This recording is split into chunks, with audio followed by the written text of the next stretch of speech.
안녕하세요. 행복씨앗입니다. 오늘은 2022년 첫 그레일입니다. 첫 그레일에 올리는 첫 영상인데 덕담부터 한마디 하고 시작하도록 하겠습니다.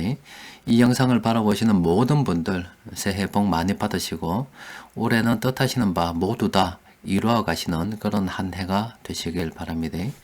새해 첫 그레이를 맞이해서 우리 주식시장이 가뿐하게 올라붙습니다. 그것도 희한하게도 코스피 0.37% 그리고 코스닥도 0.37% 똑같이 이렇게 상승 마감했습니다.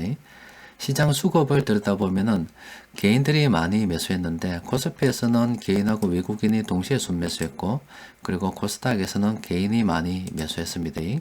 개인들이 올해는 좀 괜찮은가 싶어가지고 새해 첫날부터 의욕적으로 매수해 주시는 덕분에 시장이 이렇게 상승 마감했습니다. 자, 시장의 주요 종목들 정리 좀 하기 전에 새해 첫날부터 깜짝 놀랄만한 뉴스가 나왔죠. 아마 이 종목 보유하시던 분들께서는 깜짝 놀랐을 건데 좋은 회사죠. 오스템 임플란트라고 하는 이 회사 여러분들 모두 다 알고 계실 겁니다. 그런데 참 기이하게도 어떻게 이 회사에서 한 명이 1880억 원을 횡령했다 이런 뉴스가 나왔습니다. 그래서 상장 폐지 실질 증사를 하니 안 하니 이런 뉴스가 나왔는데 와 저도 깜짝 놀랐습니다. 관련해 가지고 좀 보니까 일단 이 뉴스를 들여다보니까 이분이 주식 투자를 했는가 봐요. 돈을 갖다가 횡령을 해서 이렇게 동진 세미캠 주식을 매수를 했는가 봅니다. 그래서 관련해서 좀 봤죠. 일단 보니까 지금 보시는 것은 오스템 임플란트 차트입니다.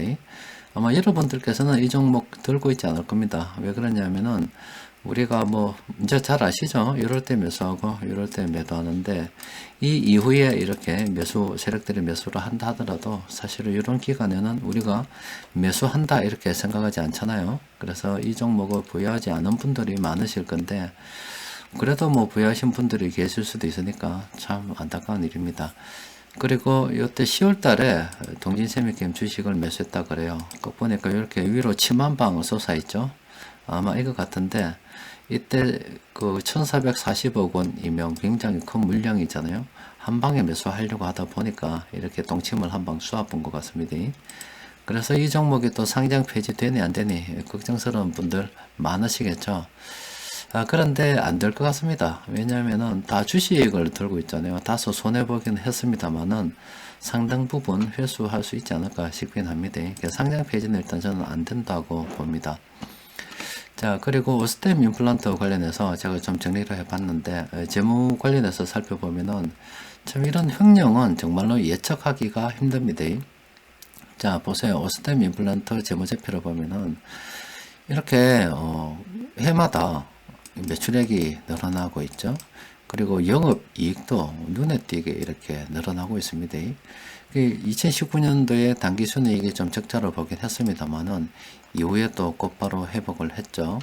또 그리고 현금 흐름도 굉장히 좋습니다. 이렇게 영업활동으로 계속 돈을 벌고 있고 투자도 지속적으로 되고 있죠. 그리고 재무활동 현금 흐름도 괜찮아요. 지금 작년에 이런 게 좀 있었는데 일단 괜찮습니다. 이 회사를 볼 때 이 재무 상태를 보면은 크게 나쁘지 않은 회사라서 투자하는데 큰 어려움이 없죠. 그런데 갑자기 이렇게 횡령이 생길지, 횡령 뉴스가 나올지 이렇게 누가 알았겠습니까? 그래서 이 주식 투자를 가는 것은 참 불시에 어떤 일이 생길지 모르기 때문에 이렇게 제목에서 올려드린 것처럼 분산 투자를 해야 된다 이런 말씀을 좀 드리고 싶습니다. 또 그리고 지금 아마 제가 하시는 분들 또 그리고 우리 카페 회원분들 중에서는 아마 이 종목을 보유하신 분이 없으실 것 같은데 현재 이 종목을 배우고 계시다 그러면은 일단 상장 폐지 정도는 걱정하지 않으셔도 될 것 같고 회사가 괜찮기 때문에 그 사건은 좀 마무리되고 다소 좀 출혈은 있겠지만 좀 정리가 되면 또 주가는 회복하지 않을까 싶으니까 너무 걱정하지 않으셔도 될 것 같습니다. 자, 일단 시장에 좀 그런 일이 있었어요. 오늘 시장 수급 들여다보면은 전반적으로 금융투자가 너무나 많이 팔아붙습니다. 그리고 세력들이 많이 팔아서 사실상 수급은 그렇게 좋지 않았죠. 그런데 개인들이 너무나 의욕적으로 매수해 주시는 덕분으로 상승 마감하게 됐습니다. 세력들이 공통적으로 매수한 종목들 보니까 4종목밖에 안 됩니다.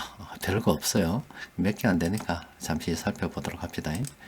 일단 삼천당 제약이라고 나왔는데 이 종목은 지금 접근하기가 참 어중간합니다. 이런 신호가 나오면은 사실상 한동안 상승하기 어렵기 때문에 그냥 놔두는 게 맞습니다. 괜히 이 종목 집적될 필요 전혀 없습니다. 자, 웹젠 같은 경우는 지금 반등하고 있는 중입니다. 이런 신호 나와서 조금 이렇게 좀 상승했거든요. 그런데 지금 요 여러 가지 상황으로 봐서 이 반등이 계속 이어져 가기는 좀 어렵다라고 볼 수가 있죠. 적당하게 정리를 하고 노는 게 좋겠나 싶어요. 왜냐하면 이런 게 숫자가 증가할 동안에는 이런 식으로 올랐다 내렸다 올랐다 내렸다가 여러 번 반복을 하는 경우가 많거든요. 이런 식으로 이러고 나서 잠시 올랐다 치더라도 다시 떨어져서 나와서 또 잠시 올랐다가 뭐 이런 식으로 반복되는 경우가 많기 때문에 다시 급격하게 올라가서 계속 뭐 나가겠지 이런 것보다는 대충 먹고 노는 게 좋겠나 싶습니다.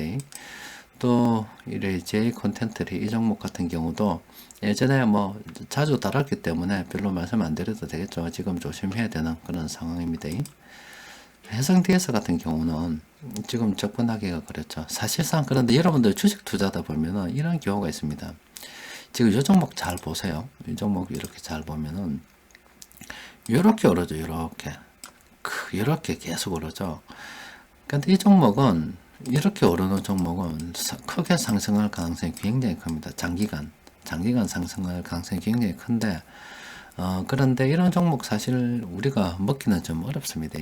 그냥 이런 종목 장기 투자를 해서 해성 DS라는 종목을 굉장히 좋게 보고 또 외국인 수급도 좋게 보고 해서 아예 나는 이런 신호 무시하고 오래 들고 있을란다 하면은 마치 우리 애들 HMM 보유하고 있는 것처럼 아니면 우리 애들이 현대자동차 보유하고 있는 것처럼 등락이 어떻게 되든 신경 안 쓰고 나는 10년은 보유하겠다 이런 분들은 이런 거 먹을 수 있습니다만은 분석해서 들어가 가지고 이런 상황을 접해서 먹기는 상당히 어렵습니다. 그냥 우리는 정석대로 그냥 이런 신호 나오면 뭐 긍정적으로 검토하고 이런 신호 나오면 대충 나오는 게 맞지 이걸 갖다가 이런 것까지 내가 어떻게 먹어볼까 하고 괜히 할 필요 없습니다. 백날 연구해봤자 시간 낭비입니다.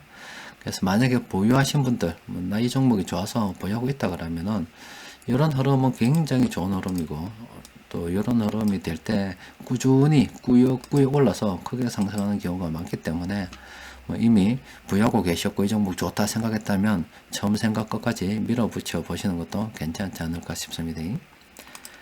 오늘 시장 변곡점 지표는 다음과 같습니다. 새해 첫날부터 한 개도 없어요. 빵입니다. 빵. 업데이트 일자가 오늘 1월 3일이잖아요. 3일에 검색된 게 한 개도 없습니다. 시장 변곡점 지표는 아무것도 없습니다. 오늘은 그냥 별게 별로 없습니다. 앞서 본 게 전부 다입니다. 오늘은 별거 없고 이걸로 끝내도록 합시다. 자, 올해는 모두 다 복 많이 받으시고 새해 첫날에 우리가 매수할 게 별로 없다는 거 확인하는 걸로 정리하도록 합시다. 이상입니다.